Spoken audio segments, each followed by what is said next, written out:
वस्तुस्थिती आहे, निश्चित सुरेश अण्णा धस असतील किंवा बाकी मान्यवरांनी या जन आक्रोश मोर्चाला दिलेली ताकद ही कुटुंबासाठी खूप मोठी आहे. यानंतर ज्यांनी भारतीय संसदेमध्ये या क्रूर हत्येचा विरोधात आवाज उठवला, ज्यांनी मानवाधिकार देशाच्या गृहमंत्र्यापर्यंत ज्यांनी या हत्येचा आवाज उठवला, असे बीड जिल्ह्याचे खासदार बजरंग बाप्पा सोनवणे यांना विनंती आहे की या प्रसंगी आपलं मनोगत व्यक्त. एक सूचना फक्त, बाप्पांचं भाषण झाल्यानंतर एकच मिनिट महत्वाची सूचना, एकच मिनिट. श्रद्धांजली नंतर होणार आहे, फक्त एवढं आपण घ्या. बाप्पांचं कार्य हे झालं.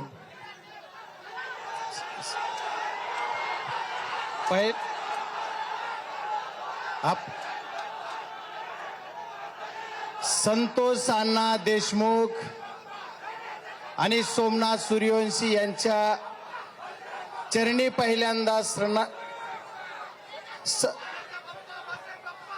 श्रद्धांजली अर्पण करतो. आपण सर्वजण जन आक्रोश मोर्चामध्ये सहभागी झालात, याच्यासाठी तुमचं सर्वांचं मनपूर्वक स्वागत करतो. आणि आपले सन्मान्य व्यासपीठ, आज हे आपल्याला अत्यंत खेद होणारी घटना महाराष्ट्रामध्ये आमच्या बीड जिल्ह्यातील मसाजोग गावी घडली, परभणीमध्ये घडली. आणि मसाजोगचे सरपंच संतोष अण्णा देशमुख यांची 9 तारखेला किडनॅपिंग करून हत्या करण्यात आली. त्या क्षणापासून आजपर्यंत मी स्वतः पहिल्यांदा बाईट देऊन मीडियाला बोललो. दिल्लीत सेशन चालू असताना तमाम सर्व बीड जिल्हा असतील, सर्व पक्षाचे, सर्व जातीचे, सर्व धर्माचे सर्व लोक आपल्या या आंदोलनात सोबत आहे.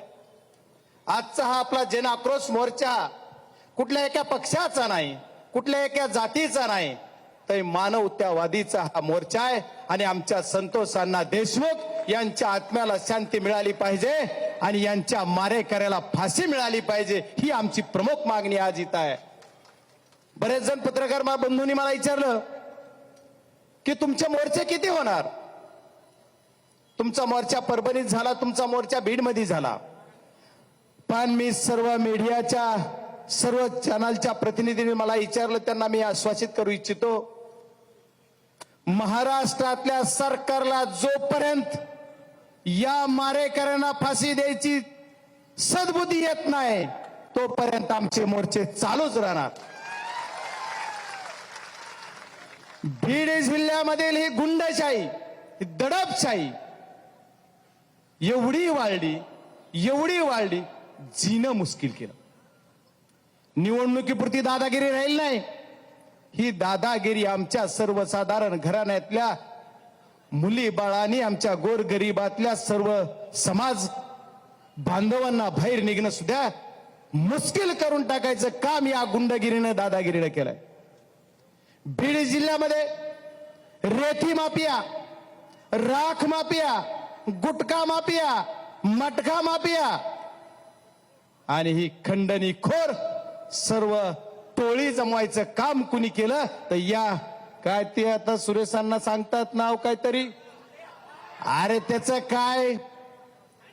बघा, माझी तुम्हाला सर्वांना एक विनंती आहे, वाल्याचा वाल्मिक झाला, पण आता ह्याचा काय झाला तुम्हीच बघा. अलिबाबा 40 चोर, ही सुद्धा उपमा कमी पडेल. कारण बीड जिल्ह्यामध्ये जे गुंडगिरी दादागिरी चालवली याचाच भाग म्हणून बीड जिल्ह्यामध्ये ही जी घटना घडली, संतोष अण्णा देशमुख यांची 9 डिसेंबरला घडलेली घटना जरी असली तर याची सुरुवात कुठं झाली तर आमच्या केज तालुक्यामध्ये 28 मेला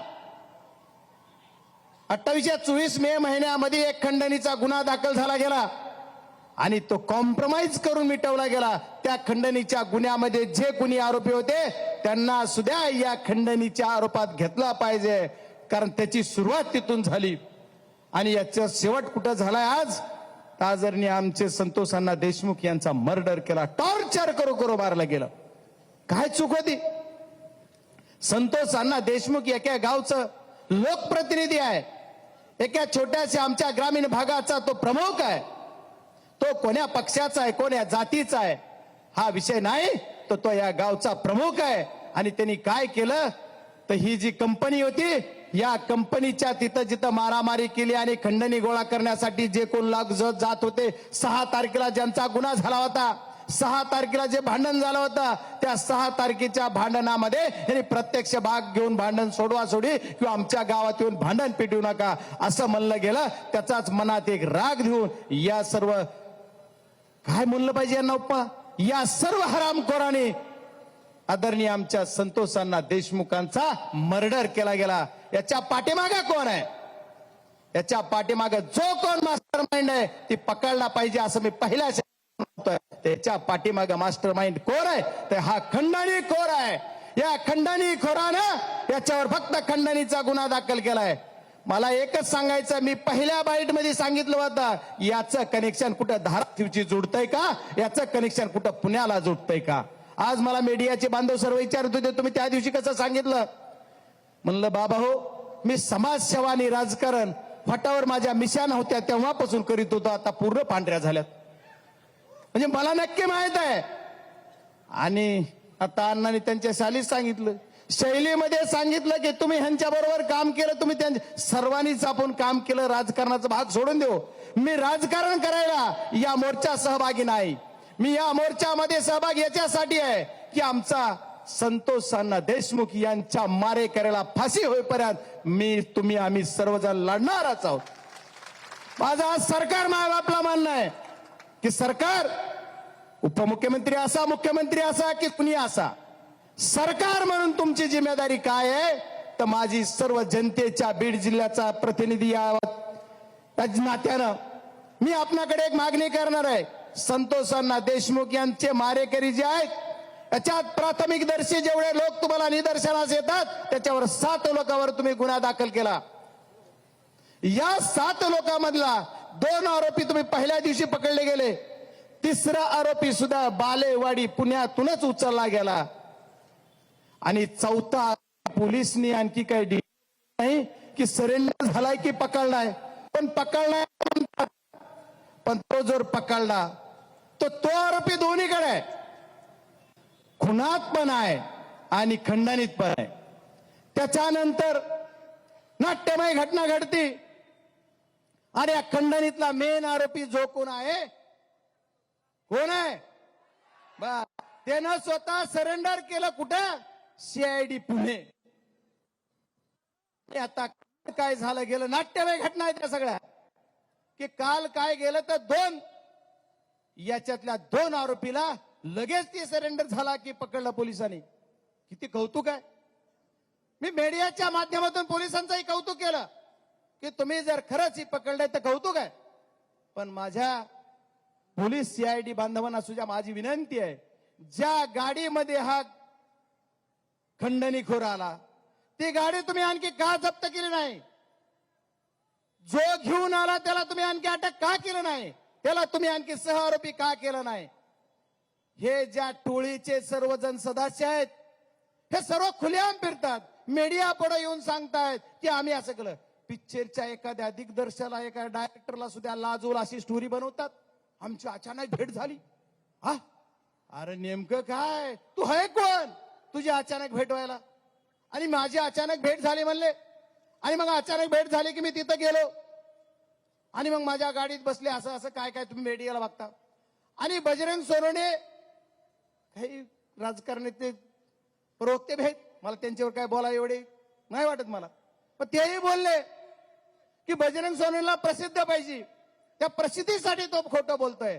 आज ही मीडियाला आम्ही फोटो दाखवू शकतो की ज्या फोटोमध्ये मस्सा जोगला सुद्धा हा व्यक्ती दिसतोय आणि आम्ही मीडियाला दाखवलाय. पण आणि हाच व्यक्ती आज APP माझाचा पत्रकार बंधू कोणतरी असाल, त्यांनी प्रश्न विचारलेत, तिथं मी बघितलंय की या गाडीत तुम्ही आले का, हा आरोपी आले का?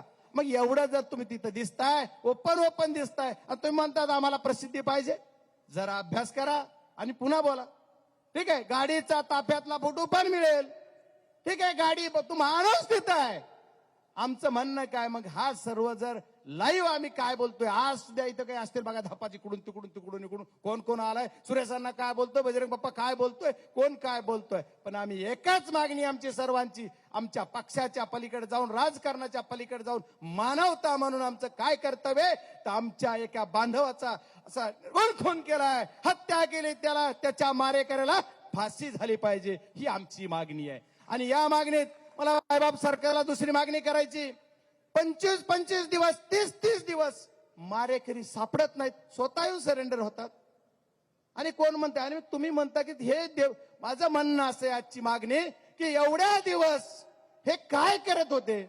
यांचा प्रवास ज्या दिवशी गुन्हा दाखल झाला तेव्हापासून तुम्ही आता पर्यंत हे कुणा कुणाला भेटले, कुणा कुणाकडे गेले, कुणी कुणी मदत केली, त्यांना सर्वांना सहआरोपी करा. मुख्यमंत्री महोदयांनी सभागृहात सांगितलंय मी मोकोका लावणार. ठीक आहे, तुम्ही जी फॉर्मॅलिटी झाल्यानंतर मोकोका लावा. सीआयडी कडे तपास द्या म्हणले, कुणी सीआयडी कडे दिली, आणि तुम्ही SIT नेमणार मला.